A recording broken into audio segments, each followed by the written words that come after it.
Alright, on today's video, we're going to be doing a review on one of the brightest enclosed emitter red dots that I've tested on this channel. So let's check out the Vector Optics Gen 2 Frenzy.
We're over on the other bench, and we are going to go over all the specs and features on our Vector Optics Frenzy 1x18x22 Gen 2 fully enclosed emitter red dot. Now, if you want to know everything that comes in the box, I'm going to bring a picture up on the screen, and you can pause it and check it out.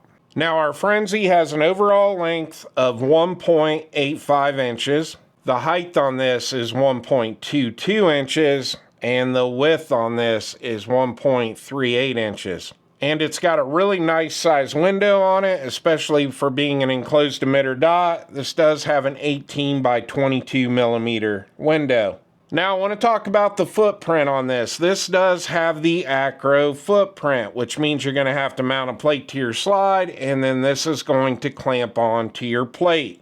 You do have a recoil lug right here, and you're going to tighten it down to your plate right here. Now this is where things get a little confusing. If you decide to pick up one of these Frenzies off the Vector Optics website, you're going to have to get an adapter plate. Now in our world, this is an RMR plate to acro footprint. So if your slide is cut for an RMR, you're going to mount this plate to your slide, and then you're going to mount your optic to this plate. But when you're on the Vector Optics website, it gets a little confusing because they call the acro footprint the VOD footprint, and they call the RMR footprint the MOJ footprint. So I just wanted to tell you that to help you out a little bit. All right, now that we got all that confusion out of the way, let's talk about the red dot itself. So this has a 3 MOA red dot, and it is super bright. In fact, this might be one of the brightest red dots I've ever seen on an enclosed emitter dot. Now, I am getting some starbursting. I've got it turned all the way up right now, and it's starbursting pretty bad. Now, that's not the fault of the dot. That's me, because I do have astigmatism. What I have noticed with this is if I turn it down to about 6 or 7 power, a lot of that starbursting will go away. But keep in mind, if you do have astigmatism, you are going to get a little bit of starbursting with this dot. Now your brightness level adjustments are on this side. You've got your plus sign right here to adjust your brightness up, and you've got your minus here to adjust your brightness level down. And this does have 11 brightness settings. You've got 9 daylight settings and 2 night vision settings. On this side of the optic is your battery compartment. It does run on a CR2032 battery. You just unthread this. It's super easy. Take the cap off. If you can't get it with your hand, it does have a slot for a flathead screwdriver or a coin. Now this does have a 50,000 hour battery life, but that's going to be on the lowest setting.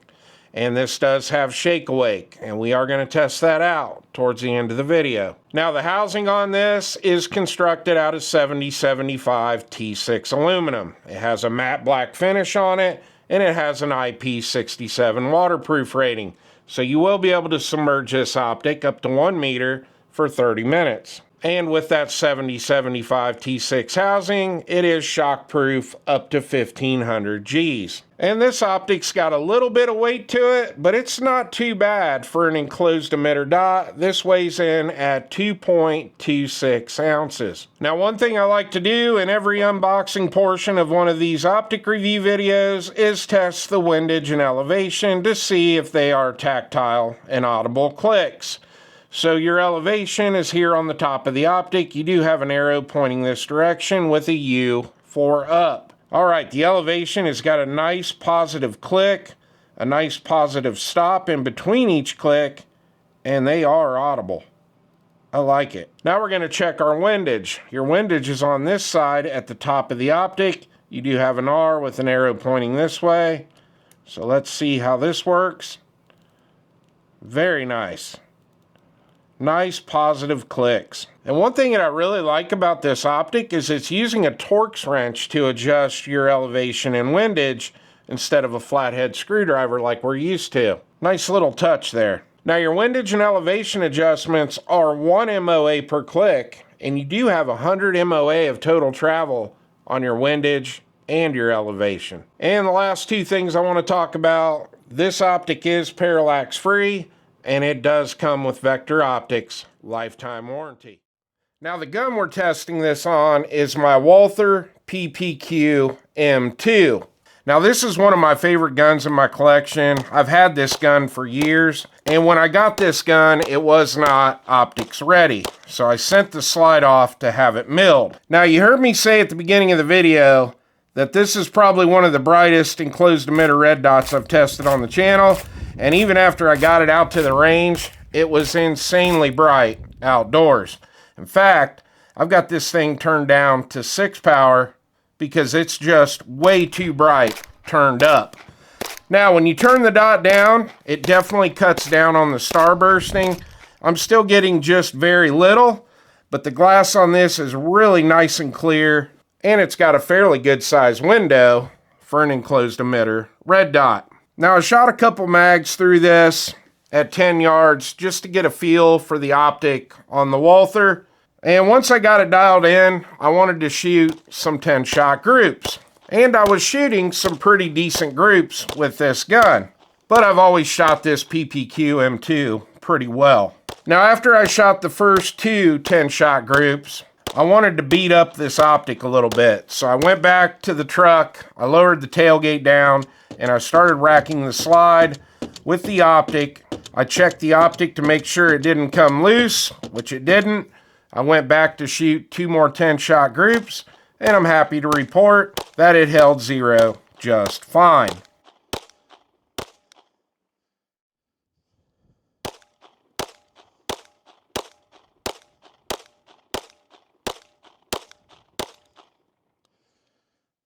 I know the acro mounting system is a proven system, but it's just not one of my favorites, and I have had optics in the past loosen up, but the Vector Optics Frenzy is still rock solid on this slide. Now after I shot the 10-shot groups, I set up a couple USPSA targets and a couple steel targets, and with this nice big window on this Frenzy, I was having 0 issues transitioning from target to target. And by the time I got halfway through the day, I realized that this might be one of my favorite enclosed emitter red dots I've ever tested on this channel.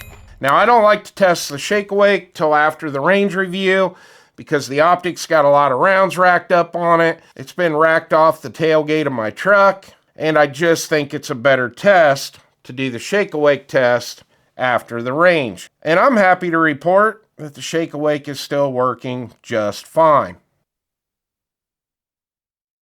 So let's get into the pros and cons of the Vector Optics Frenzy Gen 2 1x18x22.